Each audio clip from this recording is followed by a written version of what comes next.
তাফসীরকারকরা তাফসীরের কিতাবে লিখেছেন, আল্লাহর নবী যখন ব্যবসা করতেন, নবীজি যুবক অবস্থায় খাদিজা রাদিয়াল্লাহু তাআলা আনহার মেনাদার ছিলেন।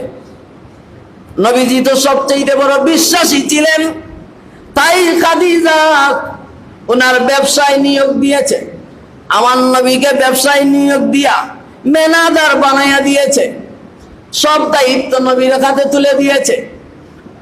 আল্লাহর নবী চাচা আবু তালিবের সঙ্গে মক্কা থেকে ব্যবসার উদ্দেশ্যে সিরিয়ায় যাইতেন।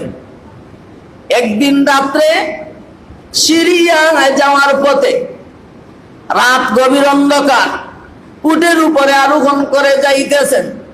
এই সময় একটা শয়তান এসে, ইবলিস শয়তান এসে কাফেলা থেকে আল্লাহর নবীর উটের লাগাম ধরে উটটাকে আরেক রাস্তায় নিয়ে গিয়েছে।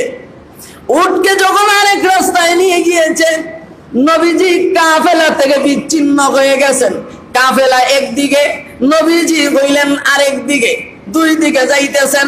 নবীজি কাফেলার রাস্তা হারিয়ে ফেলেছেন। কাফেলার সঙ্গে যে যাইবেন ওই রাস্তাটা হারিয়ে ফেলেছেন। এখন কি হইব? আল্লাহর নবী তো রাস্তা হারিয়ে অন্ধকারে এক রাস্তা দিকে রওনা হয়ে গেছেন। এখন কি রাস্তা পাইবেন কেমনে?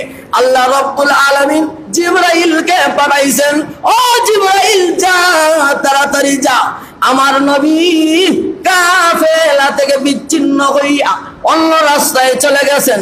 শয়তান আমার নবীকে অন্য রাস্তায় নিয়ে গেছে। যা কাফেলার সাথে আমার নবীকে মিলাইয়া দিয়ে আসো। জিবরাইল আলাইহিস সালাম আসলেন।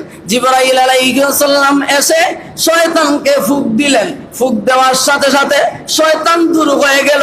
আল্লাহর নবীর উটের লাগাম ধরে জিবরাইল আলাইহিস সালাম ওই কাফেলার সঙ্গে নবীকে নিয়ে মিলাইয়া দিলেন। জোরে গান সুবহানাল্লাহ।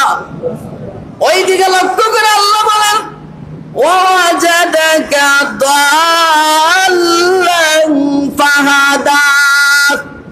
ওগো নবীজি, আপনি তো রাস্তার কোনো খবর জানতেন না, কাফেলার সঙ্গে গিয়া কিভাবে মিলবেন এই রাস্তা আপনি জানতেন না। তাই আমি আল্লাহ জিবরাইলকে পাঠাইয়া দিয়া জিবরাইলের মাধ্যমে আপনাকে কাফেলার সঙ্গে মিলাইয়া দিলাম। ফাহাদা, পথ দেখাইয়া দিলাম। ওয়াজাদাকা দাল্লান ফাহাদা, আপনি রাস্তা সম্পর্কে বেখবর ছিলেন, আপনি জানতেন না কোন দিকে গেলে কাফেলার সঙ্গে গিয়ে মিলবো। এই রাস্তা আমি জিবরাইলের মাধ্যমে আপনাকে জানাইয়া দিলাম। সুবহানাল্লাহ।